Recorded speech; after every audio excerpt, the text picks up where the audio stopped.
particular de la parte anatómica, pero queremos recordar un poco estos términos. No sé si de aquí podrán ver de acá atrás. Sí.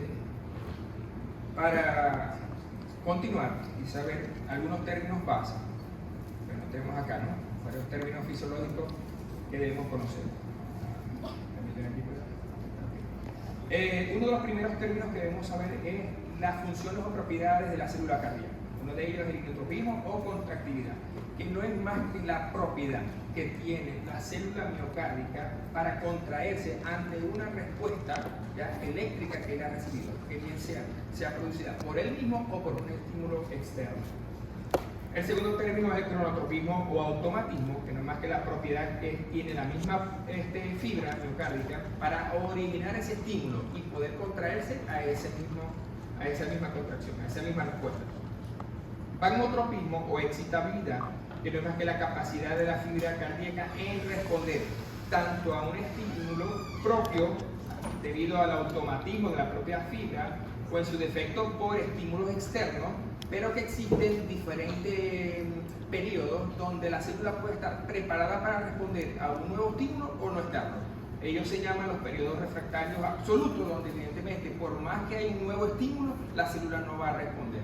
Pero si se encuentra en unas condiciones fisiológicas, probablemente eléctricas, disponibles para responder a un nuevo estímulo, él va a responder. Se llama el periodo refractario relativo. Sin embargo, existen ciertas condiciones en el momento de este periodo que, aunque él ya pueda responder, fisiológicamente no está en las mejores condiciones para hacerlo.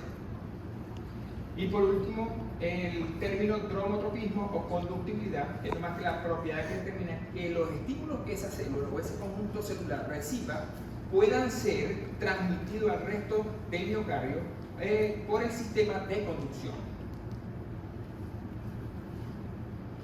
Recordando entonces, el sistema de conducción, que es un conjunto celular especializado que tiene unas propiedades muy específicas, ya dentro de todo el conjunto celular miocárdico tenemos que el sistema predominantemente dado por el nodo sinusal, que es esta estructura que vemos acá, en la parte superior de la aurícula derecha, en la desembocadura de la vena cava superior, mediante unos haces internodales llamados anterior o superior, medio y posterior, también llamado Waxman-Weckenbach-Torell,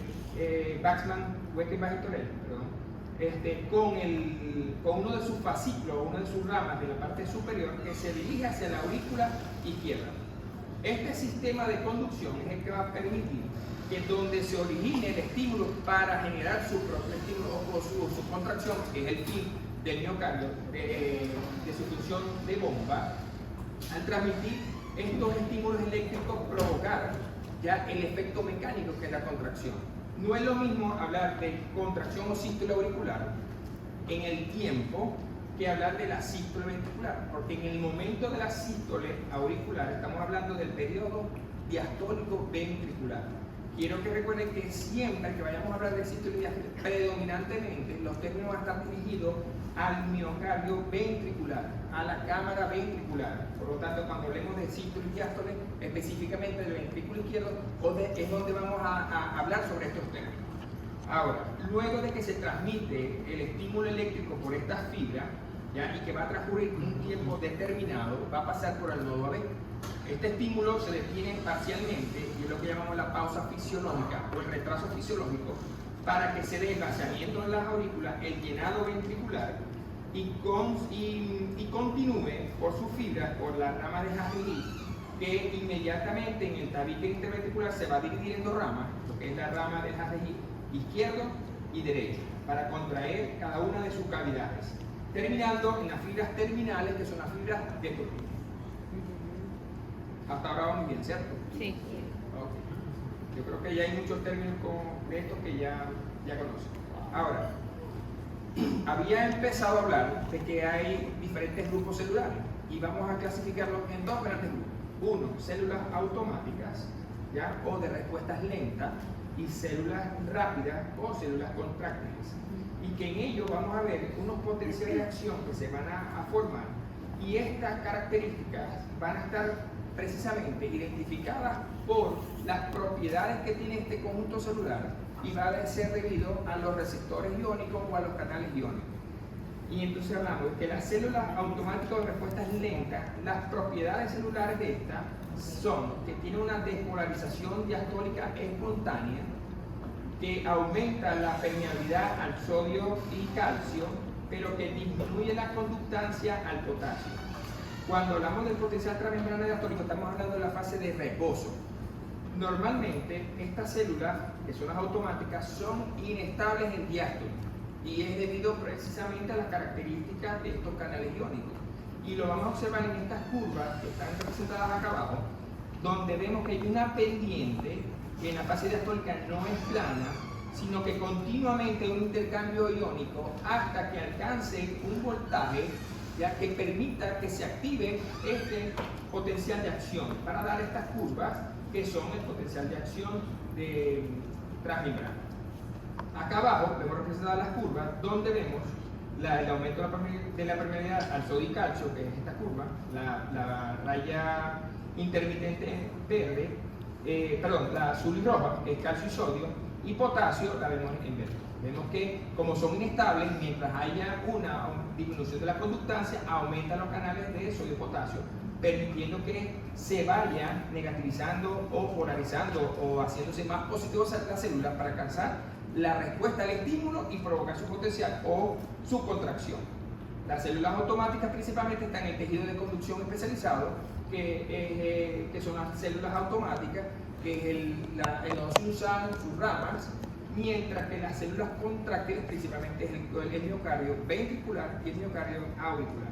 Ahora, a diferencia de estas células, las células contráctiles de acción rápida, en esta vamos a ver que sus propiedades son que una conductancia al potasio es mayor y paralela a la del sodio. Aquí lo vemos. En la fase diastólica vemos que es más estable, que los canales están de igual manera equilibrados, por decirlo así, en intercambio hasta que reciben un estímulo y las propiedades de los cambios iónicos modifican ya para generar su potencial de acción, modifican esas concentraciones y como bien sabemos que el potasio principalmente se encuentra ¿dónde? A nivel celular.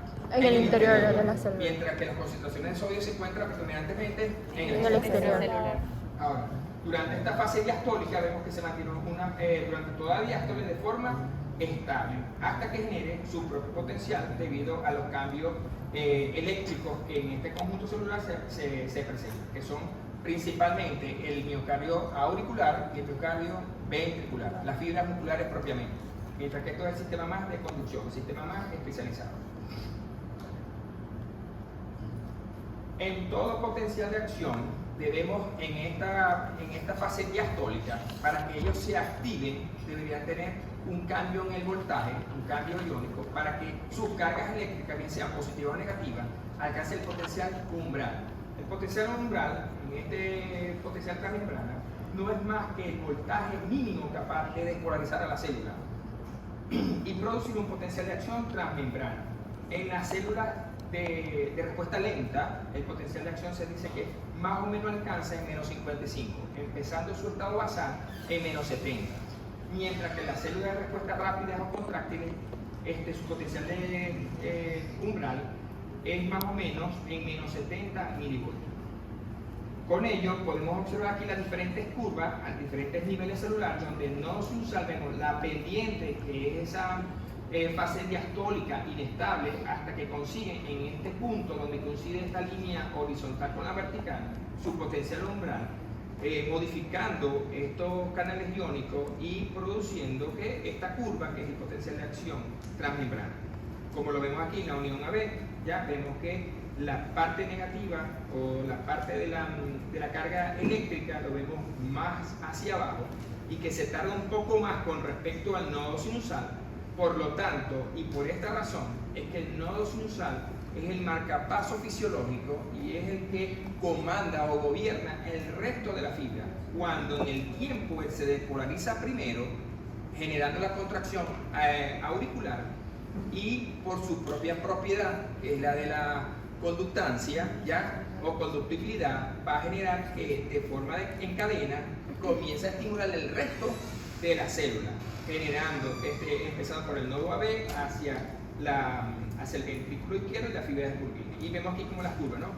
Si nos damos cuenta, miren aquí como en la fase diastólica o en la fase diastólica transmembrana, vemos que es plana, ¿no? Al igual que aquella, ¿no? Al final, el músculo ventricular. Son planas, son estables hasta que genere el estímulo, alcance su potencial de acción y dispare la curva o potencial de acción transmembrana. Vemos que son una curva ascendente y descendente, pero que en el músculo cardíaco propiamente vemos que la curva es más vertical, abrupta, ¿ya? Y esto van a tener una diferente fase en el ciclo cardíaco o en el potencial de acción, que ya ahorita lo vamos a mencionar. Ahora, luego de este estímulo se va a dar el potencial de acción para terminar esta curva en cada uno de los tejidos celulares. Y el potencial de acción no es más que una curva que se origina durante la activación celular y comprende el proceso de despolarización y repolarización. O sea, la despolarización corresponde a la contracción muscular o del miocardio, ¿no? Bien sea en la aurícula, a nivel de la onda P o del estímulo sinusal, o en el ventrículo cuando desciende por el sistema de conducción esa actividad eléctrica. Okay. En esta diapositiva vamos a hacer relación, entonces, empezando, esta es la descripción del potencial de acción que se origina en una célula ventricular, en una reacción de una actividad rápida, ya que es la del músculo ventricular. Entonces con esto vamos a ver, perdón.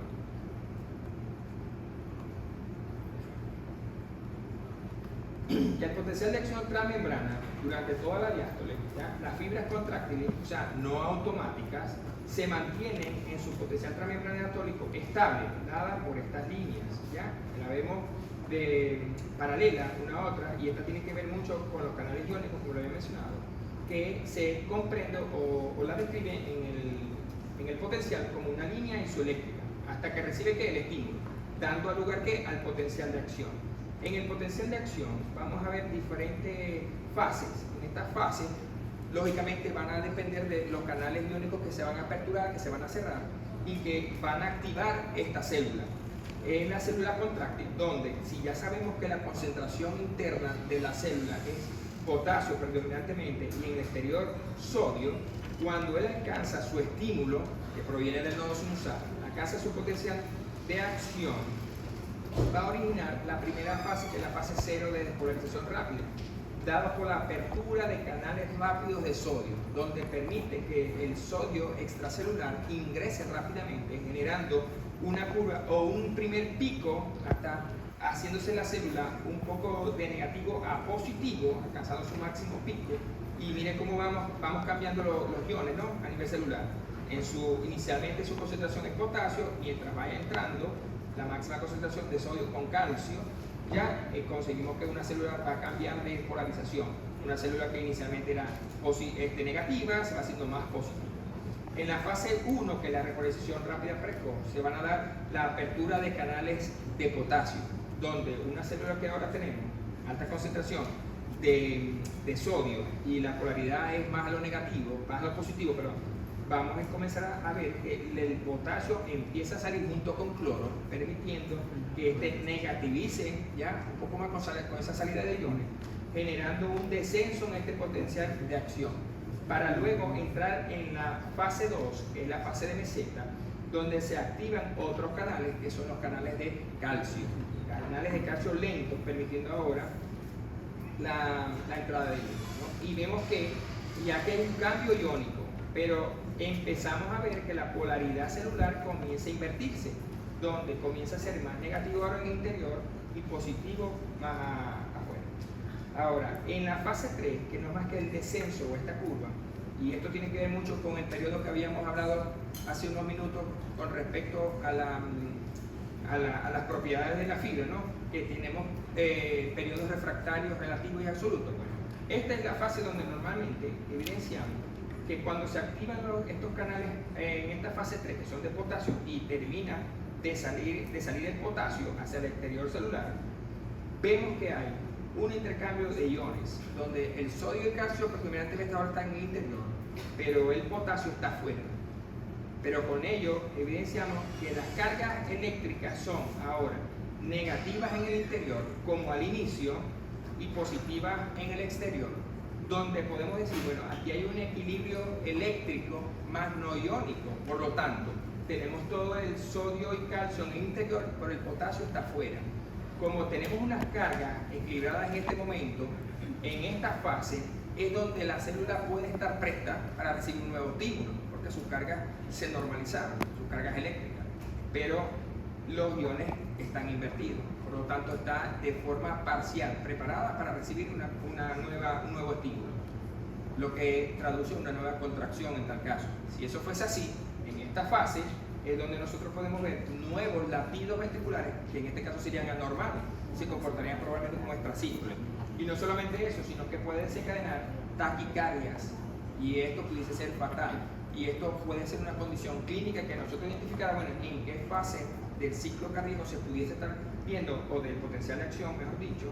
Entonces podemos interpretar más o menos, bueno, dónde es que están estos cambios eléctricos y iónicos del potencial de acción.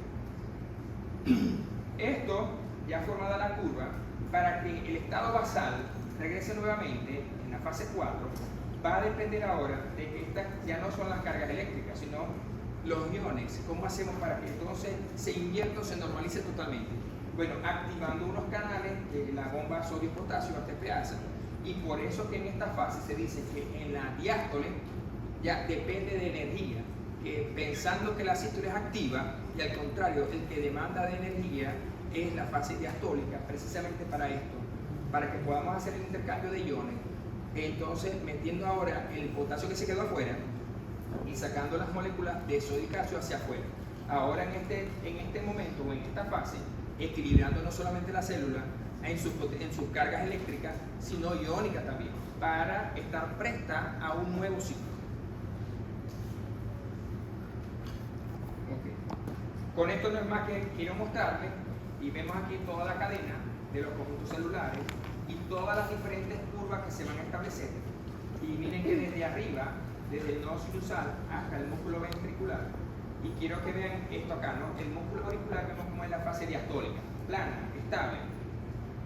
El músculo ventricular, la reacción rápida, vemos que son planas, mientras que las otras, principalmente del sistema de conducción, los vemos que la fase diastólica tiene pendientes, y es precisamente eso, por la conductancia iónica, la permeabilidad al sodio y calcio, que en esa fase inestable van a hacer que el nodo sinusal alcance el potencial umbral para él manifestarse y originar su potencial y ser transmitida al resto celular. Si vemos aquí unas líneas verticales blancas, ya que nos van a decir de forma horizontal, es el tiempo en que ésta se despolariza. Y si nos damos cuenta, el nodo sinusal es la primera, si nos damos cuenta acá, en el potencial transmembrana diastólico, es la primera que se dispara, es la primera que se activa. Por esa razón, el nodo sinusal es el que gobierna, es el que comanda y es el que genera esa cadena de estímulos al resto de las fibras musculares.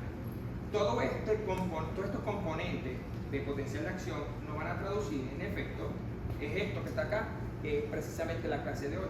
Y hablamos del electrocardiograma y las diferentes ondas que nosotros vamos a evidenciar, y que precisamente todas estas ondas van a ser debido al potencial que está transcurriendo en la fibra muscular y en el sistema de conducción especializado, dado por la onda P en la actividad auricular, que coincide con quién, con el nodo sinusal, y con la actividad muscular de la aurícula, que es la primera rama. Y por último, en los últimos ciclos, en los últimos curvas, vemos que se da la contracción ventricular y luego la repolarización ventricular.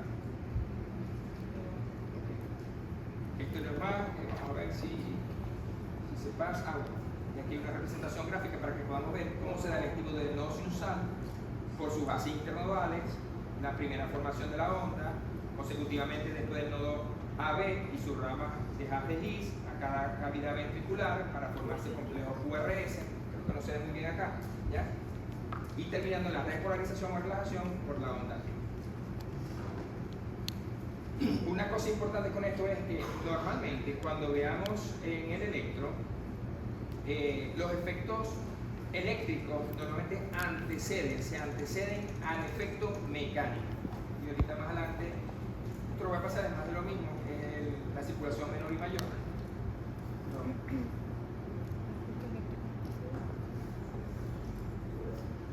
Ahora, esto es simultáneo, ¿no? Si nos damos cuenta, empezó por el ventrículo derecho, pero simultáneamente esto es derecho-izquierdo. Derecho-izquierdo, circulación mayor, ya, ventrículo izquierdo hacia la aorta y circulación menor del ventrículo derecho hacia el sistema pulmonar.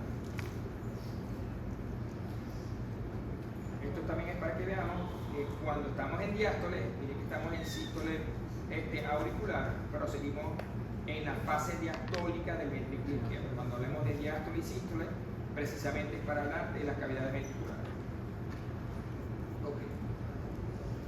Esto no es más que unas curvas donde se habla sobre volumen y presión. No sé si esto ya lo han visto ya. Esto se da en toda fibra muscular, pero específicamente aquí vamos a hablar del comportamiento de vasos sanguíneos y presiones ventriculares en el ciclo cardíaco.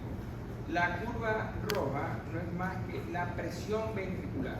Empezamos como en su fase diastólica, ¿ya? Vemos que tiene presiones bajas, mientras con la contracción auricular hay aumento del gradiente, aumento de la presión, aumentando la presión del ventrículo, de ambos ventrículos en realidad, ¿no? Pero aquí estamos hablando del ventrículo izquierdo y por esa razón que vamos a hablar aquí de aorta, de válvula mitral. En su defecto del lado derecho sería la arteria pulmonar y la válvula tricupídica, ¿cierto? Entonces cuando se da la contracción auricular en la fase diastólica y aumenta el gradiente de presión en los ventrículos, viene el primer ruido cardíaco que está relacionado con el cierre de las válvulas AB, en este caso la válvula mitral.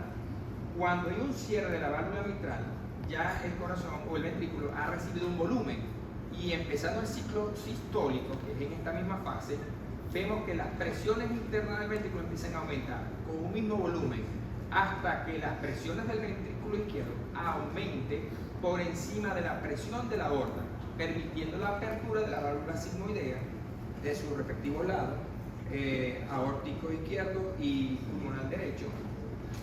Entonces, permitiendo el periodo de eyección. Tenemos el periodo de eyección donde ese flujo comienza, o esa eyección, o esa expulsión de ese flujo, empieza a perder volumen el ventrículo izquierdo, empieza a perder presión también, hasta el punto donde la presión del ventrículo izquierdo comienza a descender. Y como la aorta se está llenando de ese volumen, evidentemente él está aumentando sus presiones y llega un momento donde las presiones de la aorta superan las del ventrículo, permitiendo el cierre de esa válvula, donde se va a dar, si lo vemos acá abajo, con el fonocardiograma, va a coincidir con el segundo ruido y va a corresponder al cierre de las válvulas sigmoideas, que sería aórtico izquierdo, pulmonar derecho.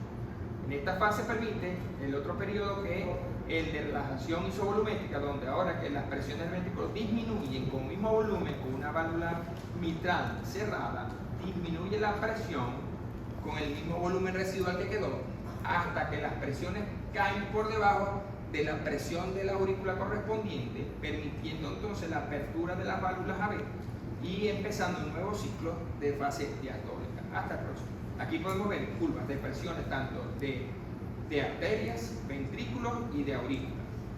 Lo que representan estas curvas en el electrocardiograma y los ruidos que se pueden originar. Ahora nos damos cuenta aquí, miren este fenómeno que es el mecánico, como lo había dicho, pero miren dónde empieza más o menos el QRS, que es parte de la fase sistólica, y miren que en la línea vertical que habla de tiempo, vemos que el QRS, empezando por una onda Q, está antes de esta línea, o sea que el fenómeno eléctrico se antecede al fenómeno mecánico. Okay. Hablando ahora de arriba hacia abajo, donde se origina el estímulo en el nodo sinusal, podemos observar que existen múltiples vectores de activación cardíaca y vemos todas estas líneas ya intermitentes que se originan en las aurículas desde que nace el estímulo en el nodo sinusal, y vemos que se generan vectores suma de cada cavidad, de la aurícula derecha y de la aurícula izquierda. Pero al final, las mayores cargas de estos vectores van a dar un vector suma, que estos vectores suma con un electrodo explorador, vamos a observar que se representan con una flecha, donde la punta de estos vectores en el electrodo explorador van a transcribir en un electrocardiograma una onda que, sin haber acercarse, la vamos a ver positiva, que van a ser hacia arriba.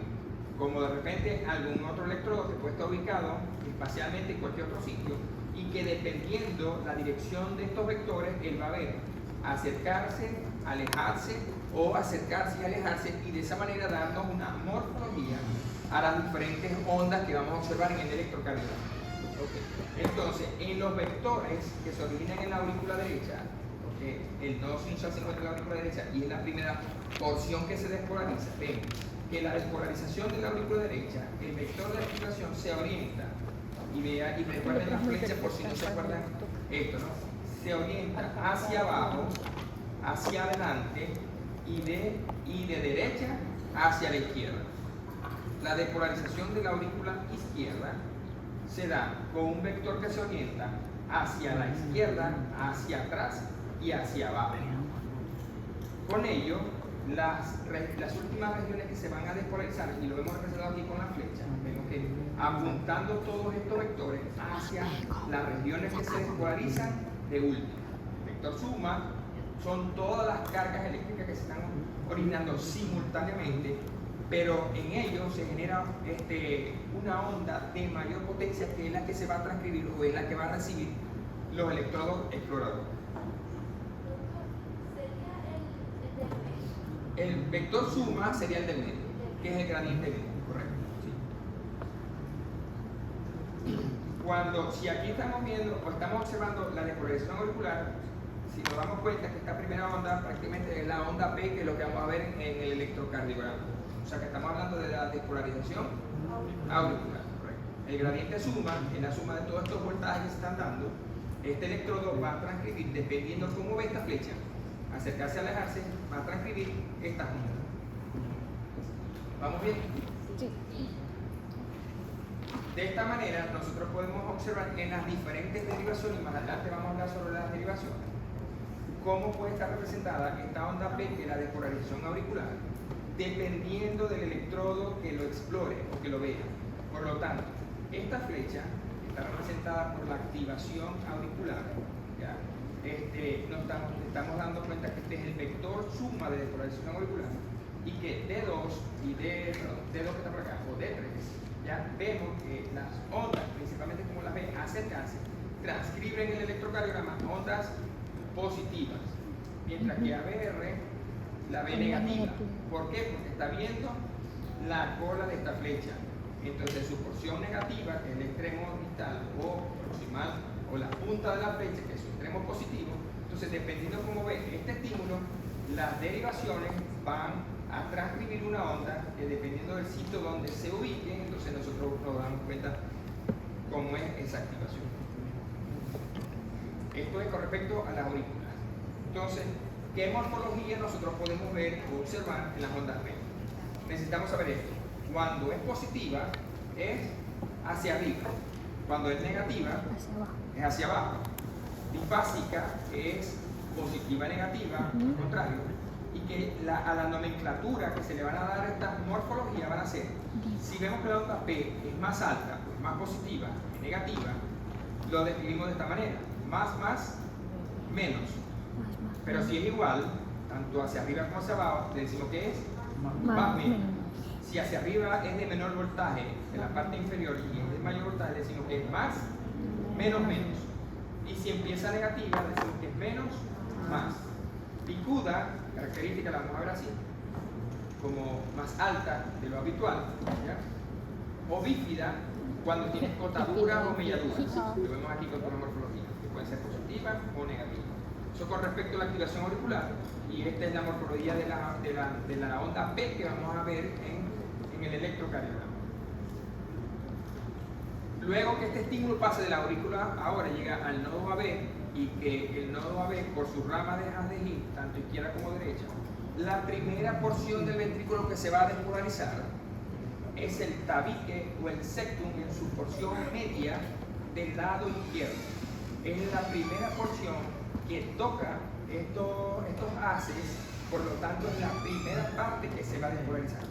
Otra cosa importante en este gráfico es que la masa muscular del ventrículo izquierdo es mayor, es más grande que la del ventrículo derecho. Con el paso del tiempo que el estímulo se va dando, vamos viendo que la despolarización va aumentando, principalmente en el tabique, y que luego va a transcurrir para las paredes libres de los ventrículos, tanto el izquierdo como el derecho, y en la fase final o terminal van a ser los vértices o las bases de las paredes libres como del septum, hasta que se despolariza completamente a ambos ventrículos.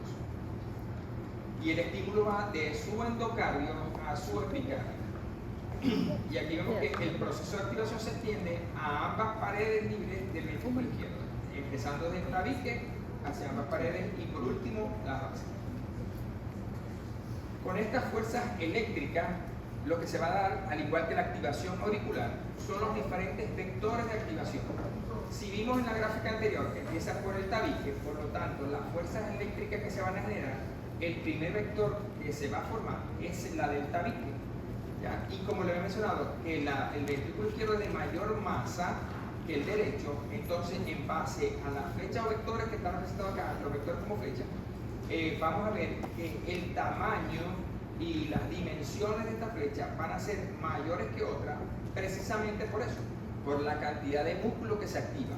Entonces, el primer vector, que es del septo, dice aquí que es la que se forma en la despolarización sectal y que se dirige de izquierda hacia la derecha, de arriba a abajo y de atrás hacia adelante. Este es el primer vector que se origina en el ventrículo izquierdo, en la cavidad ventricular. El segundo vector, que es de la pared libre, y es el de mayor voltaje, por la misma razón de la masa muscular que había explicado, se dirige ahora de derecha a izquierda, de arriba hacia abajo y de atrás hacia adelante. Al igual que la activación de las aurículas, estamos hablando de vectores suma. Ojo, ¿qué significa esto? Ustedes me dirán, bueno, ¿por qué la flecha del ventrículo izquierdo y del derecho?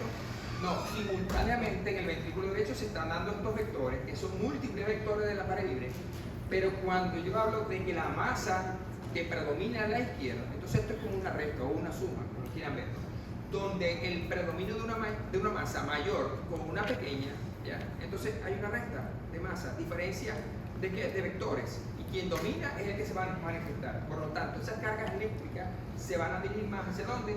Hacia el ventrículo izquierdo, precisamente por esas características anatómicas. Y el tercer vector, que se origina en las bases, en el de las masas parsectales, se dirigen ahora de izquierda hacia la derecha y de adelante hacia atrás. Todos estos vectores que se originan en la despolarización de los ventrículos son los que nos van a dar la morfología del complejo QRS, que no es más que la despolarización de los ventrículos. Por lo tanto, cada una de las derivaciones que pueden estar en la superficie o de los electrodos exploradores, que van a ver los diferentes vectores, dependiendo la dirección que tengan estos vectores, es que van a transcribir ondas positivas, negativas o isodifásicas. Si así como una onda la pasa perpendicular al electrodo explorador, yo puedo ver una flecha que me pasa de frente y voy a ver un extremo que se acerca y un extremo que se aleja. Eso realmente es lo que nos va a transcribir en el electro como ondas difásicas. Si ya sabemos que esto nos va a formar el complejo QRS, entonces las diferentes morfologías que podamos observar en un complejo QRS son estas, al igual que la activación auricular. Cuando la R es chica, le ponemos R minúscula, y la S, que es la segunda onda, que está posterior a la onda R, es mayúscula, la describimos así. R chica, S grande o S mayúscula. Si es igual, una R grande, entonces decimos que es una R grande, S chica. R grande, S chica, U, S, ya se suman las dos ondas, tanto al inicio como al final. No tenemos onda R porque no hay onda positiva, solamente onda R, R normal, S grande, R prima, R pequeña, S grande, R prima, mayúscula grande. ¿Lo ven? Sí, sí. R chica, S chica, R prima, S prima. U grande, primera onda que antecede a la onda R, con una R chica. QR, U grande, R grande. U chica, R grande. U chica, R grande, S chica. U chica, R grande, S grande. U chica, R chica, S grande. Y R mellada o con escotadura. Evidentemente hay algunas morfologías acá que son normales y otras que son patológicas. Cuando empecemos a comprender cuáles son las morfologías normales, entonces empezamos a identificar, ojo, aquí hay algo que no es normal, por lo tanto estamos ante la presencia probablemente de alguna alteración cardíaca que nos esté sugiriendo de que hay algunos trastornos eléctricos manifestados en el electrocardiograma. anterior. ¿Sí entendieron esta parte? No lo entendieron. Por eso que una pregunta fue, o sea, mi pregunta es, ¿entendieron de qué depende, cuál es la R y cuál es la Q? ¿Sí entendieron eso? Sí. Ok. ¿Y si entendieron por qué alguna es pequeña y comienza con la R y después con la Q, que si es grande o es pequeña? ¿Sí entendieron eso? Por la morfología. Prima. Ok. ¿Por qué decimos que es prima al igual que la S? ¿Ya? Porque ya tú tienes una primera R. Evidentemente, la segunda onda positiva hacia arriba, ya no la podemos volver a llamar R solo, tenemos que decir R prima, porque ya tú tienes una. Para diferenciar. Para diferenciar, claro. Entonces, esta situación te hace saber de que cuando ya existe una segunda onda, es R prima, al igual que la onda S. ¿Ya? La vamos a escribir como onda S prima, porque ya sabemos que antes de ella ya había una onda negativa.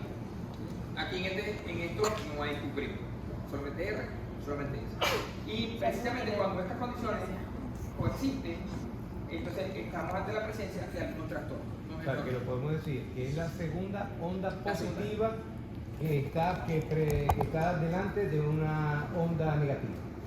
La prima. La prima. Ah, la R prima. La R prima sí, necesariamente tiene que haber una onda, porque si no hay una onda negativa antes,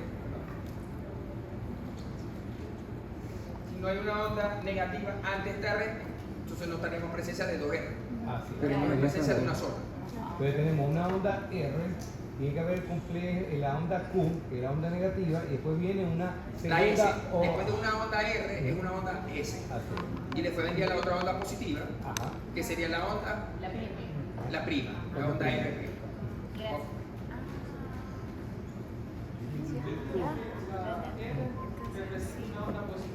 Sí, correcto. Después de una R negativa, pero es primera que la R. Eso sí tenemos que saber. O sea, la primera onda negativa o de flexión negativa antes de una R es Q. Y la que le sigue a la onda R negativa es S. Por eso que el complejo se llama QRS, RS. tiene que ser en ese orden. En ese orden. Ajá. Después de ello, si vuelven a repetir esas ondas, ahí sí serían primas. Pero Q, Ya. Q nunca hay prima. No, Q no hay prima. Si es como esta, sería un QS. ¿Ya? Un QS y no tenemos otra R. La Tú primera dices, onda bueno, la segunda negativa. onda, la S no es después de una R, pero precisamente no hay R y tú no puedes llamar solamente Q. Porque aquí hay dos segmentos que se están evaluando. La parte inicial y la parte final. Por lo tanto, hay una combinación de estas dos ondas. Y las dos que serían sería negativas. Una onda QS y las dos son negativas. Correcto. ¿Sí entendieron acá? Sí. Ok. Entonces, ahora para empezar a hablar de electrocardiografía. Y por eso, para mí es importante que entiendan esto, porque esto son preguntas de examen, ¿no? Cuando preguntamos mucho, o la anterior, podemos preguntar, a veces hemos preguntado que dibuje la morfología. Yo puedo colocar el complejo, y ustedes me tienen que dibujar, porque es la mejor manera para saber si lo entendieron o no, me tienen que dibujar la morfología de ese complejo QRS. Pero para mí es importante que sepa primero de dónde sale y cómo estas, a qué depende, si son positivas o negativas y si hay primas o no, ¿ok? Porque estas son preguntas de examen. Correcto. Hasta ahora vamos bien, creo. O sea, si hay alguna duda, bueno, aunque el tiempo está en contra. Entonces, hay una descripción que dice que el electrocardiograma no es más que un registro gráfico de las fuerzas eléctricas producidas en el corazón. Eso lo saben, son fuerzas eléctricas. Y las ondas que se van a transcribir en un electrocardiograma, dado por el ciclo cardíaco, y todos le llamamos a estas ondas, ya en su orden de secuencia, como ondas P, Q, R, S, T, U, según el orden que se vayan a transcribir. Y lo vemos, P, esta sería una cuchita si quiere, R, y la última onda que sería la onda S. Como concepto como tal, bueno, ya sabemos que el electrocardiograma no es más que el registro gráfico de estas fuerzas que se producen en el corazón, y que el electrocardiógrafo no es más que un aparato especial a través de los cuales registran estas fuerzas producidas en el corazón, y que por medio de cables se van a transcribir desde el paciente hasta el aparato para darnos diferentes ondas, que es lo que vamos a describir como complejo QRS, o lo que nos habla sobre la despolarización auricular reticular y la fascia tórica o repolarización. Debemos saber que el papel que se transcribe es milimetrado, y que a su vez estos cuadros milimetrados tienen unas mediciones que en su línea vertical hacia arriba vamos a ver es el voltaje, ¿ya? O la amplitud, tanto la morfología, pero de la medición en voltaje que esto tiene, donde un cuadrito mide 0.1 milivoltios, dos cuadritos evidentemente 0.2, 5 cuadritos pequeños son 0.5, pero 10 sería 1 milivoltio, ¿cierto? En la parte vertical. En la parte horizontal vamos a ver el tiempo. Por lo tanto, la fórmula se da para que cada cuadrito tenga una medición en el tiempo, donde un cuadrito de sentido horizontal va a medir 0.04 segundos, o lo mismo es 40 milisegundos. 5 de ellos serían 0.20 segundos o 200 milisegundos. Esto es importante saberlo porque cuando vayamos a hacer la interpretación electrocardiográfica, evidentemente debemos conocer a qué voltaje, a qué velocidad, y que precisamente el electrocardiógrafo se configura de un modo tal que las ondas deben estar ajustadas a este voltaje y a esta velocidad con que corre el papel. Si eso no fuese así, la morfología va a ser distorsionada, y a la hora de poder identificar las ondas del complejo QRS van a estar alteradas, y tú no vas a poder dar un diagnóstico certero de las morfologías que vamos a observar. Ahora, sí, claro, estoy hablando sobre las medidas de papel milimetrado, que en su parte vertical habla de voltaje, amplitud, que cada cuadrito 0,1, que 5 son 0,5 y que 10 evidentemente es 1 milivoltio, pero de forma horizontal cada cuadrito va a tener una medida, que es 0,4 cada uno, 0,04 segundos o 40 milisegundos. Que 5 cuadritos chiquitos, que es un cuadro o que compone un cuadro grande, sería 0,20.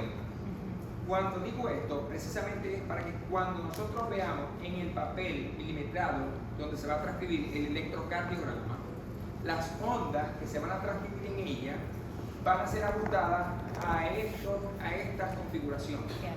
Por lo tanto, si se sale de estos ajustes o de estos parámetros, evidentemente no es distinto a que yo configure un aparato a 20 milivoltios que a 10, porque si lo pongo a 20, la morfología va a ser más alta, hablando de voltaje y amplitud.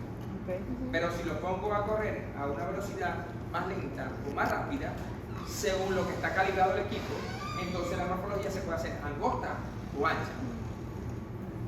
En este momento no estoy hablando de la configuración, estoy hablando de la medida de los cuadritos donde se va a transcribir el electrocardiograma. Eso depende. ¿Sí? Ok.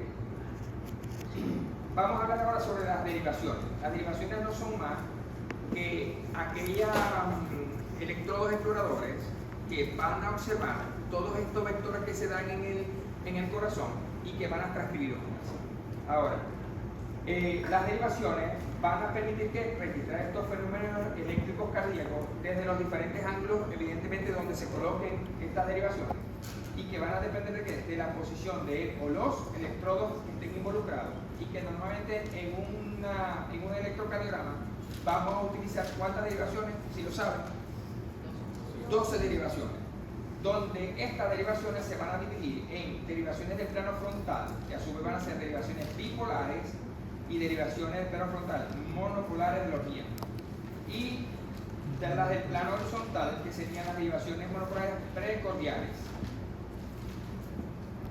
Las derivaciones bipolares en el plano frontal son aquellas dadas porque tienen dos extremos y van a estar representadas por una flecha, donde la derivación de D1 se va a dirigir desde el brazo derecho hacia el brazo izquierdo. Si vemos el sentido de la flecha, donde el extremo positivo va a estar representado por la punta de esa flecha, pero la cola de la flecha va a estar representada por el extremo negativo. Entonces, esta derivación va a analizar el campo eléctrico que se origina desde esta zona, desde el brazo derecho al brazo izquierdo. D2 va a estar representada por un extremo negativo, lo que es la cola de la flecha, desde el brazo derecho hasta la pierna izquierda, siendo la pierna izquierda su extremo positivo.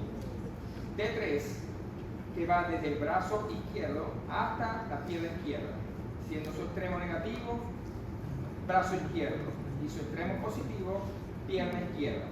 El conjunto de estas derivaciones lo que está haciendo es analizar cómo es el circuito eléctrico que se está originando a nivel cardíaco, porque está englobando prácticamente estas cargas eléctricas, y cada una de ellas va a interpretar estas cargas con ondas, confluyendo de esta manera que las bipolares, que tienen dos extremos, ¿cierto? Negativo y positivo, y aquí está representada en el cuerpo humano cada una de las ondas bipolares en estas derivaciones de 1, de 2 y de 3, formando este triángulo. Ahora, hay una teoría, y la describe Einthoven, y él considera que principalmente estas tres derivaciones es un circuito cerrado, ¿ya? Donde él va a analizar cuáles son los vectores o cuál es la dirección de las cargas eléctricas que se originan ¿dónde? En el corazón. Así tengamos estas derivaciones en las extremidades, se simplifica a que podamos hacerlo dentro del pecho, porque al fin lo que va a analizar es la carga eléctrica o la movilidad de cargas, y van a transcribir estas diferentes ondas.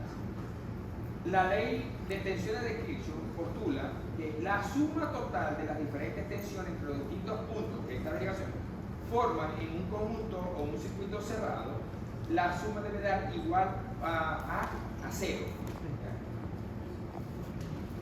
Considerando esto, entonces tenemos que esta parte lo vamos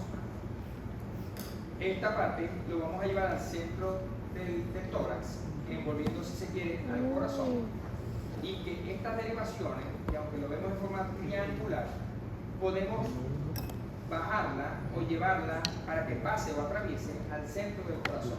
Por lo tanto, más adelante cuando describamos la disposición de estas derivaciones, vamos a ver que en las bipolares, en su extremo negativo, conocido los positivos, dependiendo de los electrodos que la exploren, entonces vamos a decir, bueno, si la imagen de uno es positiva, significa que el impulso eléctrico se dirige hacia esa derivación que la está explorando. Lo mismo pasa con D2, con D3. Pero si al contrario, las cargas eléctricas se dirigen en un sentido opuesto, y no estoy viendo la punta o no estoy viendo el estímulo acercarse, sino que lo veo alejarse, para transmitir ondas negativas. La teoría de Einthoven habla de que entonces el triángulo que se forma debe ser equilátero, que sus lados son equidistantes al centro de la actividad del corazón, que los tres vértices corresponden a las raíces de ¿qué? De cada miembro que se está explorando, que el triángulo constituye una expresión del plano frontal que pasa por el centro del corazón, y que los diferentes valores originados durante la activación cardíaca deben considerarse originados en el centro del corazón, por lo mismo. Ahora pasamos a las derivaciones monopolares. Monopolares porque tienen un solo polo, ¿ya? Y en este caso sería ABR, y lo representamos con la flecha, donde su extremo positivo es la punta y va a ser al brazo izquierdo ABR.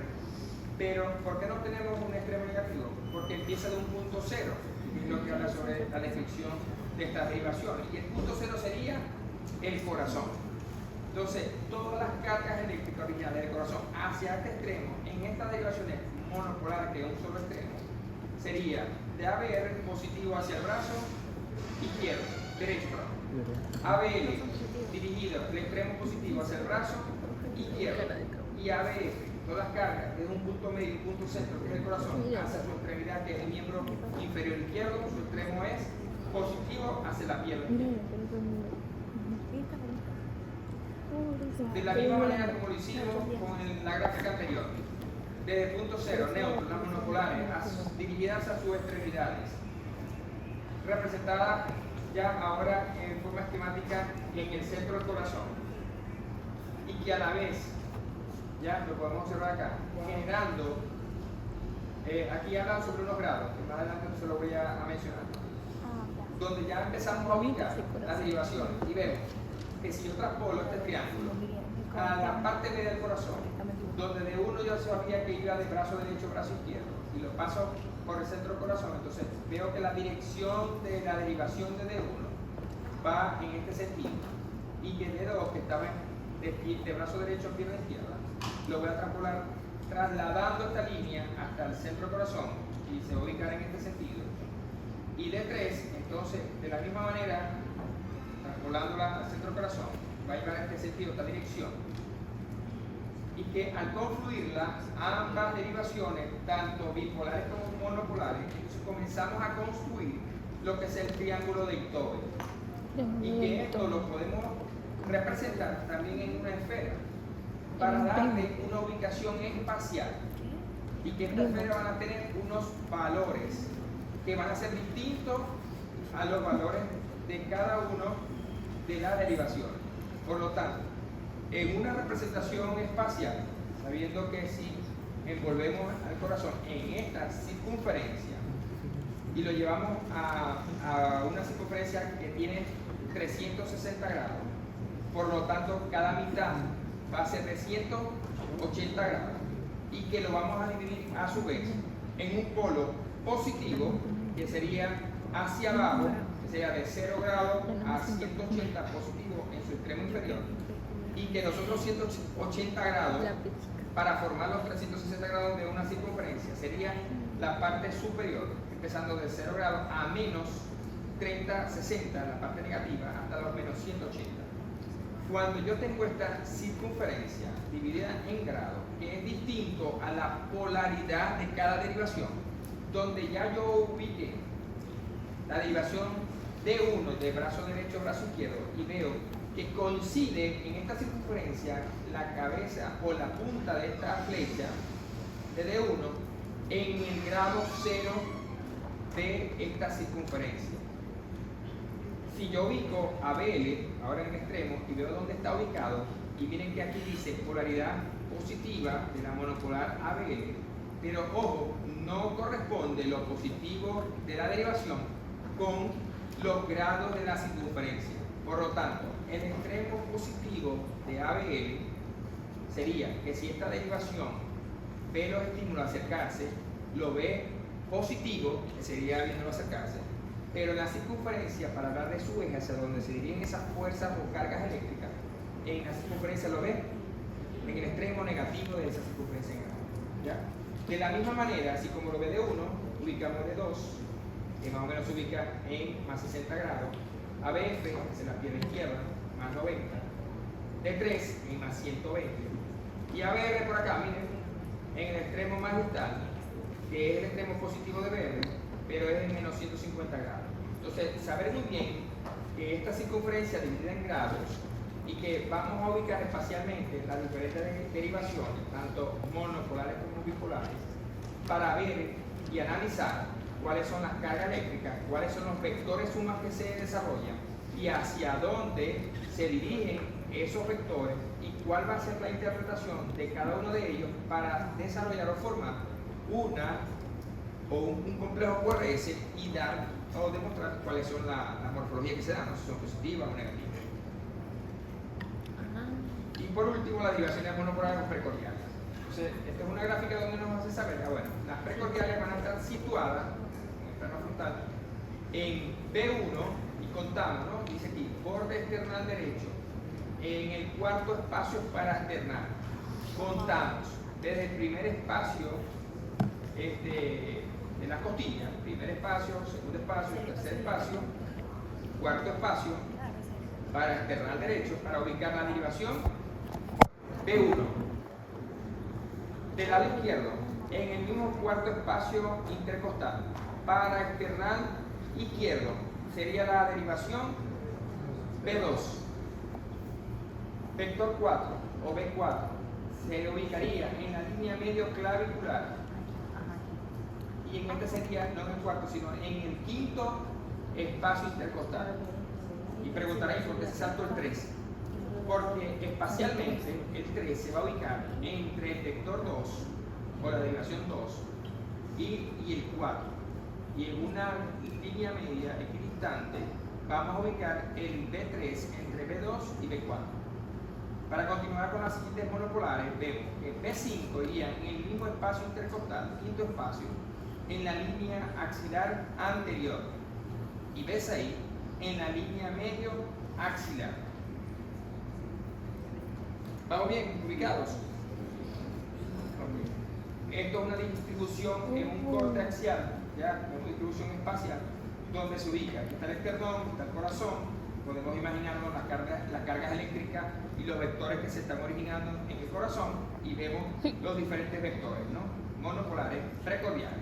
Y por lo tanto ellos van a transcribir ondas que es dependiendo cómo se dirija, cuál es la orientación de estos vectores que se desarrollan. Entonces, en el electrocardiograma, o el electrocardiograma va a estar representado ya las cargas eléctricas desde el nodo sinusal hacia la aurícula, y en el electro van a estar manifestadas o expresadas por la onda de despolarización auricular, que es la onda P. La despolarización de los ventrículos va a estar representada en el electrocardiograma por el complejo QRS. Y la relajación o la repolarización va a estar representada en el electrocardiograma por la onda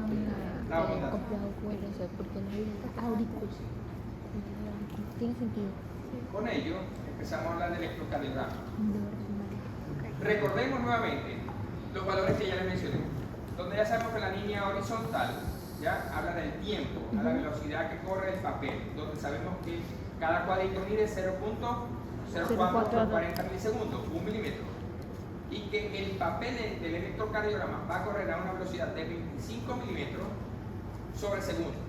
O sea, cada cuadrito pequeño ya va a transcurrir de 5 cuadritos para que uno diga transcurrió 1 segundo, que es lo que va a estar configurado el equipo o el aparato para transcribir esta zona. Y en la zona o en la línea vertical, el voltaje, que 10 cuadritos, como lo había mencionado hace ratito, 10 milímetros igual a 1 milivoltio. Entonces, la técnica de registro se da por, primero, conectar el aparato, evidentemente a la corriente eléctrica, colocar los electrodos a diferentes derivaciones que ya acabamos de hablar, comprobar la calibración. ¿Cuál es la calibración? Que debe estar a un voltaje de 1 milivoltio o 10 milímetros y que debe correr a una velocidad de 25 milímetros por segundo. Y debemos revisar siempre esta estandarización, esta configuración, porque de no hacerlo, si están modificados, nos van a dar morfologías totalmente distintas y que a la hora de evaluarlo, evidentemente, vamos a hacer diagnósticos errados. De igual manera aquí, recordando el complejo QRS dado por las diferentes ondas, la onda P, primera deflexión positiva, ¿ya? Dibujada en línea verde, la onda Q, la amarilla, el complejo QRS, la onda R, en roja, la onda S, la segunda onda negativa después de una R, las líneas isoeléctricas, ¿ya? El segmento ST y el segmento PR, pero cuando incluye ya montañas y llanos, o planicies y cúspides, hablamos de intervalos, y desde el inicio de la onda P hasta el inicio del complejo QRS hablamos del intervalo PR. Y me adelanto en decirle que la medida de esto debe ser de 0.12 a 0.20, aunque más adelante lo vamos a repetir a la hora de describir el electrocardiograma, pero para ir recordando, memorizando estos valores, porque depende de ello es que nosotros vamos a comenzar a hablar del diagnóstico o vamos a comenzar a dar interpretación de la morfología de este complejo. El complejo QRS debe ser menor a 0.11 segundos y el intervalo QT, que va desde el inicio del complejo QRS hasta el final de la onda T. Entonces, nosotros con esto, dando inicio a la lectura de un electrocardiograma, vamos a analizar lo que es la parte de la semiología del electrocardiograma. Son diferentes puntos que analizar. Y esta es la secuencia a la que se debe hacer la lectura del electro. Primero, identificar el ritmo. Si estamos ante la presencia de un ritmo sinusal o no sinusal. no pretendo con esto, y la clase de hoy no habla de patología, sino habla de lo normal. Pero sí por lo menos que identifiquemos lo normal y que con la lectura y con los siguientes cursos que de repente podamos identificar, bueno, si no estoy ante la presencia de algo normal, ¿qué estará pasando? Y comenzar a interpretar y entonces comenzar a emitir juicios diagnósticos y decir, bueno, esto es esto es lo otro, ¿cierto? Después de identificar las características del ritmo, analizaremos la frecuencia cardíaca, las características de la onda P, del intervalo PR, del complejo QRS, del eje. Esta clase no es para eso, ¿ya? Y vamos a hablar, y esto se trata más bien de la circunferencia que le había mencionado, de los grados a los que se somete, las diferentes derivaciones, y que los vectores de despolarización hacia dónde se dirigen para ubicar que las mayores cargas eléctricas se dirigen hacia X punto, ¿ya? Entonces sería el eje, el QT y el QT corregido. Entonces, el ritmo, cuando hablamos que un ritmo es sinusal y debe cumplir las siguientes características, que un ritmo sinusal se da por estos 5 puntos. Primero, la onda P debe ser positiva en las siguientes derivaciones: D1, D2, ABF. Si ustedes espacialmente se ubican en la circunferencia o en la ubicación de cada derivación, y recordamos, bueno, D1 creo que estaba a la izquierda, D2 hacia abajo, igual que ABF, estamos hablando ya de la parte inferior, ¿cierto? De la parte izquierda y hacia la parte inferior. Son positivas la onda P. Las precordiales de B2 a B6 también son positivas. Negativa la vamos a ver en la derivación ABR. Variable en D3 ABL. Variable significa que puede ser negativa, positiva o isodifásica. Si cumple con estas características, seguimos hablando de que el ritmo o tiene características de ritmo sinusal. Y bifásica, o sea, hacia arriba y hacia abajo, en la derivación P1. Que cada onda P va seguida de un complejo QRS. Que el intervalo PR, el valor sea constante y que sea de 0,12 a 0,20. Que los intervalos RR sean regulares y que la frecuencia vaya entre 60 y 100 pulsaciones por minuto. Son las 5 características que debemos identificar para decir que cumplen con los criterios de ritmo sinusal. Ya conocido la característica del ritmo sinusal y recordando nuevamente las mediciones, y se lo repito por lo importante de saber a cuánto es el voltaje, a cuánto es la velocidad, porque en base a esto, entonces podemos calcular la frecuencia cardíaca.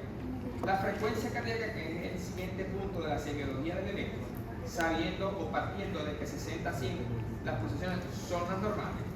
Y si sabemos que el papel del electrocardiógrafo corre a una velocidad de 25 milímetros en un segundo, entonces nosotros debemos calcular la frecuencia a un minuto, ¿sí? Si yo sé que son 25 milímetros a un segundo y el minuto tiene 60 segundos, entonces en un minuto, ¿cuántos cuadritos hay o debe transcribir un papel para contar todos los complejos y decir la frecuencia es de tanto? Entonces, hacemos una regla de 60 por 25, que es el minuto, ¿ya? Entre 1 y nos dice cuántos milímetros debe haber para cumplir un minuto y contar los latidos, los complejos, y decir, bueno, tantos latidos y tantos complejos, la frecuencia estándar. Evidentemente, 1500 milímetros es mucho.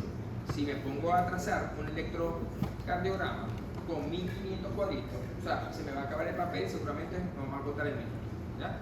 Entonces sería mucho y sería muy tedioso. Para esto, el conocer esto es que nos va a dar otras reglas para poder decir, bueno, podemos calcularlo en base a estos datos y saber o inferir cuánto es la frecuencia cardíaca basada en esto. Pero, ¿qué me interesa? Saber que un minuto son 1500 milímetros, ¿ya? Ahora, si yo sé que el papel corre 25 en un segundo, entonces yo quiero saber cuánto mide el cuadrito en el tiempo, cada cuadrito, y de aquí es donde vienen las medidas, ¿no? Entonces, si 25 milímetros un segundo, ¿cuánto mide el segundo? 1 milímetro. Entonces, tengo una regla de 3 igual.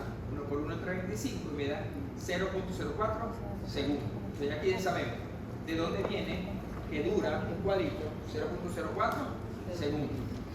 Ahora, entre dos líneas oscuras, o sea, 5 cuadritos pequeños, 5 milímetros, lo que es igual, si 0.4 es uno solo, lo que es igual a 0.20 segundos. Y ya lo vimos en la gráfica anterior. ¿Se acuerdan? Sí. Entonces, ya comenzamos a darle sentido del porqué de las medidas. Ahora, ¿cómo calculo yo la frecuencia? Yo tengo esta información.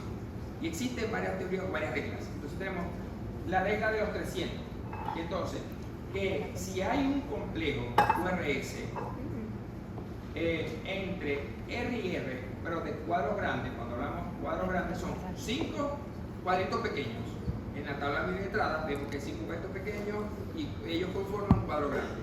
Si hay un solo complejo, cuadro grande, entonces yo digo 300 entre los complejos que haya entre cuadro grande y cuadro grande. 300 entre 1 y me va a dar 300. Si tengo dos complejos, ya en dos cuadros grandes, comienzo a dividir. 300 entre tantos complejos hayan de RR grande. Y ahorita vamos a verlo y nos damos cuenta de dónde viene eso. Ya eso está prácticamente estandarizado, lo sabemos porque ya eso está establecido así, ¿no? La frecuencia cardíaca habla de la regla de los 1500. ¿Saben de dónde vienen los 1500?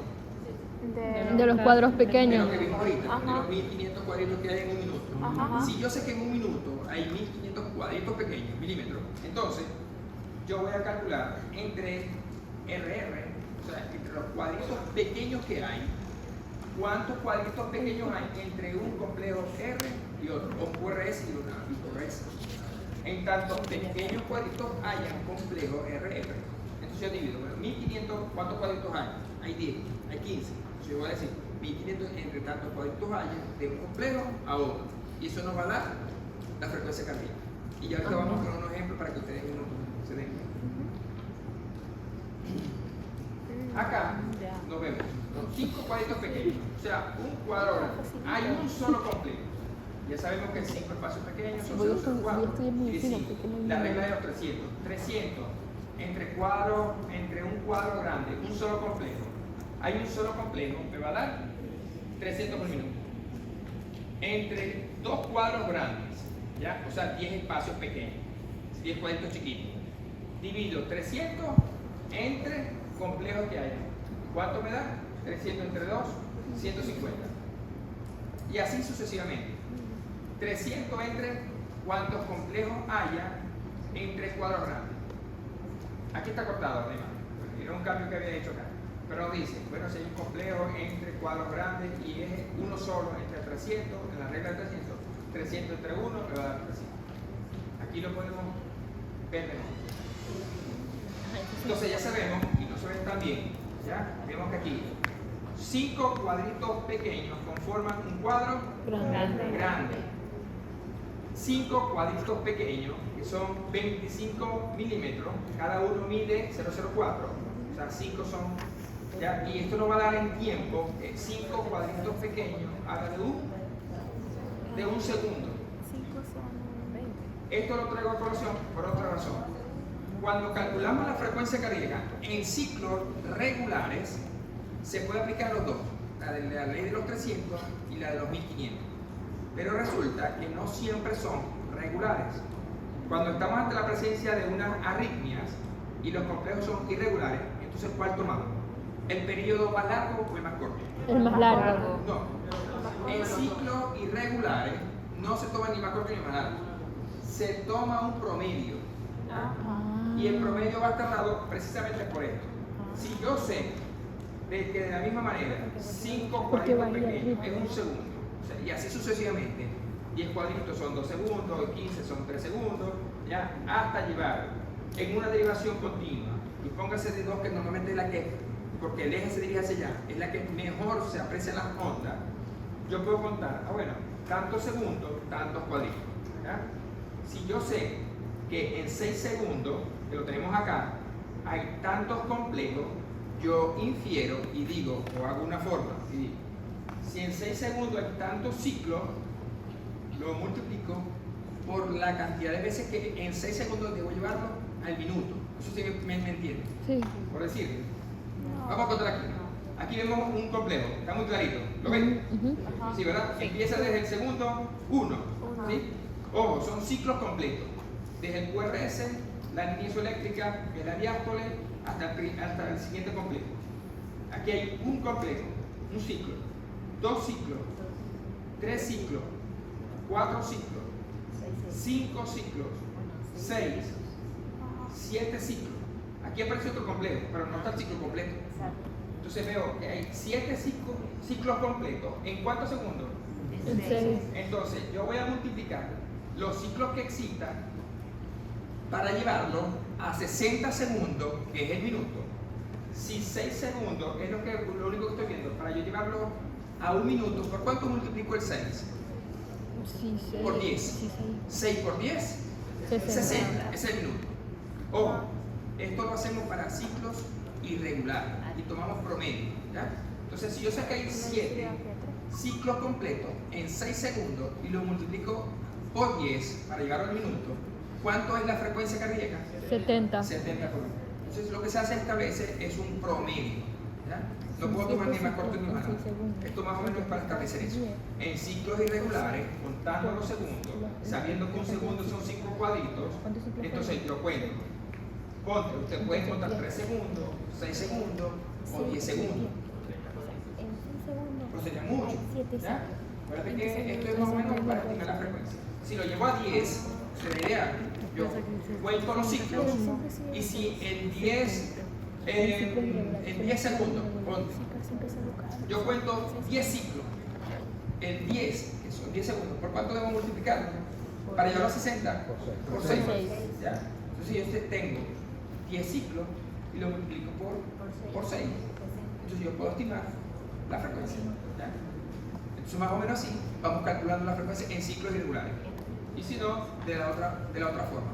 La ley de los 300, la ley de los 1500. 1500 para cuadritos pequeños y 300 para cuadros grandes que componen 5 cuadritos pequeños. Okay. Entonces, si ya nosotros sabemos eso, de forma rápida aquí, podemos ver desde un complejo al otro, entre R y R. Ojo, si queremos ver un cuadro grande, ¿ya? Que son 5 cuadritos chiquititos, entonces debe coincidir, preferiblemente, para aplicar esa ley, entre las líneas más gruesecitas. Pero, lógicamente, si tengo una frecuencia mayor y si los complejos no me coinciden con esas líneas, entonces es más fácil contar los cuadritos pequeños y puedo utilizar la otra regla. Podemos contar aquí entonces, D2 que siempre se ve mejor. Ya sabemos que aquí hay un cuadro grande, son 5 cuadritos, ¿cierto? Sí. Entonces aquí hay más o menos 5, 10, 15, pero aquí creo que hay uno más, ¿no? 16. ¿Y 3 por aquí? 19. Entonces, si hay 19 cuadritos pequeños entre R y R, yo hago la fórmula. 1500 entre 19. ¿Alguien tiene una calculadora ahí que pueda sacar la cuenta rápido?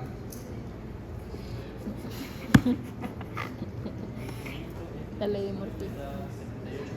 78. En este electrocardiograma. Es fácil, es práctico. El número de Ya sabemos frecuencia. que 1500, Para ya frecuencia contamos los superior. cuadritos pequeñitos entre R y R, dividimos 1500 entre cuadritos pequeños. ¿Cierto? 60. Continuamos. Esto es más para un ejemplo. Características de las ondas que vamos a ver ahora en el complejo QRS. Complejo digo yo, cada ciclo. Onda P. Las ondas P son positivas, características, en D1, en D2, en ABF, de B2 a B6. Es negativa en BR. Es variable en D3 y AB. Bifásica en B1. Eso lo habíamos visto en la morfología, ¿no? La duración debe ser 13 hasta 0,11 y el voltaje, amplitud vertical hasta 2,5. Todo lo que se salga de acá Es ser normal. en mayor medición, en tiempo o mayor voltaje, entonces estaríamos ante la presencia de probables alteraciones a nivel de ¿qué? De la onda P, que representa la despolarización auricular. Doctor, ¿qué quiere decir con que es variable? O sea, Variable le he comentado hace unos minutos, que puede ser positiva, negativa o bifásica, o sea, positiva, negativa. Y eso es normal. Ojo, ¿dónde es variable? En estas derivaciones. De 3 y AB. ¿Ya? Positiva siempre, O B. siempre debe ser positiva en esta derivación. Negativa siempre en AB. Variable, bueno, si está positiva, si está negativa, te digo que es normal. Y bifásica en B1. Sin embargo, si no está bifásica, está positiva, sigue siendo normal. Y depende mucho de qué, de la posición de los electrones. O sea, eso hay que tomarlo en cuenta. Ok. Ahora, la onda P, ¿qué nos describe? Y aquí quiero que observen solamente esto, ¿no? Que la onda P en su línea ascendente habla sobre la despolarización de la aurícula derecha, mientras que la despolarización de la aurícula izquierda es su rama descendente, y que el tabique o el septum está dada por esta pequeña porción en la cúspide de esta onda. Si yo sé en su voltaje que es hasta 2.5 o en su distancia que es hasta 0.11, pero aumenta su amplitud o aumenta el tiempo, yo puedo estar ante la presencia de patologías de estas cavidades. Si me aumenta en su voltaje y yo sé que la línea vertical es ascendente y habla de la aurícula derecha, puedo estar ante la presencia de crecimiento de la aurícula derecha. Pero si sé que la onda descendente y aumenta la amplitud y toma esta forma y se tarda más en despolarizar la aurícula izquierda o en tiempo me mide más de 0.11, entonces yo puedo estar ante la presencia de crecimiento de la aurícula izquierda. Ahí comenzamos a entrar en otro tema y nos damos cuenta de lo importante que es analizar las características de cada onda. Intervalo R, que no es más el tiempo que emplea el estímulo en propagarse desde el nodo sinusal hasta el comienzo de la despolarización ventricular. Representa un retraso fisiológico que sufre el estímulo al pasar por el nodo auriculoventricular, y que el tiempo de este intervalo, ya lo hemos dicho, dura de 0.12 a 0.20 segundos. Por lo tanto, si es menor a esto, ya nos está diciendo algo. Aquí tenemos un R corto. Y ahí comenzamos a discutir otra cosa. O si está, a diferencia, si está alargado y dura más de 0.20, comenzamos a hablar de trastorno de conducción y empezamos a hablar de los grados de bloqueo. ¿Ya? Sí, empezamos a ver alargamiento en el tiempo de este intervalo de espera. Complejo QRS. ¿Representa qué? La despolarización ventricular. Lo compone QRS. La duración va de 0.6 a 0.10. Puede tener o no onda Q, y que el eje en el plano frontal va en el cuadrante de la circunferencia que habíamos hablado hace rato, en un eje que va de 0 a 90, cuadrante inferior izquierdo, es lo normal. Todo lo que se desvíe de este valor podemos estar en presencia de algún otro trastorno. La primera onda Q, que es la primera deflexión negativa del QRS, y siempre debe precedir a una onda R. La R es cualquier deflexión positiva del complejo QRS, y que la onda S es la deflexión negativa que aparezca después de una R, salvo el QS, que ya habíamos discutido, que no hay onda R y es la suma de las dos ondas negativas. ¿Cierto? Sí. La onda Q, ¿cuáles son las características normales? Cuando el voltaje de esta onda es menor al 25% de la R. Cuando la duración es menor a un cuadrito pequeño, a 0.04 segundos. Y cuando la profundidad no supere 2 cuadritos o 2 milímetros, o sea, debe ser menos de 2 milímetros. Si cumple esta regla, es una onda Q que puede esperarse, dependiendo de las derivaciones, normales. Si recordamos los vectores de despolarización que se dan, el vector 1 en el tabique, el vector 2 de las paredes libres y el vector 3 de las bases paransectales, entonces nosotros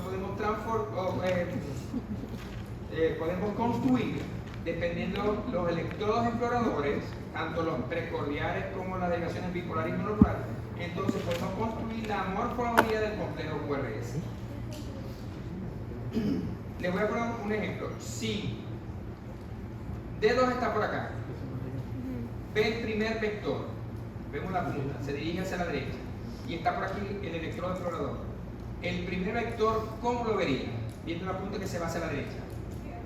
negativo y es pequeño y se puede transcribir en una derivación como una Q, porque es la primera onda que estamos viendo. Pequeña, negativa. La segunda, el segundo vector, ¿cómo lo ve? Si tenemos el electrodo acá, acercarse, vemos la punta, o sea que se transcribe una onda positiva, va a ser una onda R, es la segunda onda. ¿Ya? ¿Y de qué tamaño? Es grande. ¿Ya? ¿Y cómo ve el tercer vector? Pequeño. ¿Y lo ve? Alejarse. O a veces, dependiendo de la dirección hacia donde se dirija, lo puede ver acercarse. Si lo ve acercarse, se le suma, entonces le transcribe una onda positiva. Pero ya viene de un vector 2 que es positivo.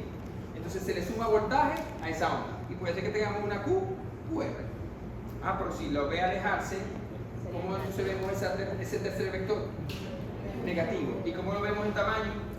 Pequeño. Entonces vamos a ver una onda U pequeña, R grande, S pequeña.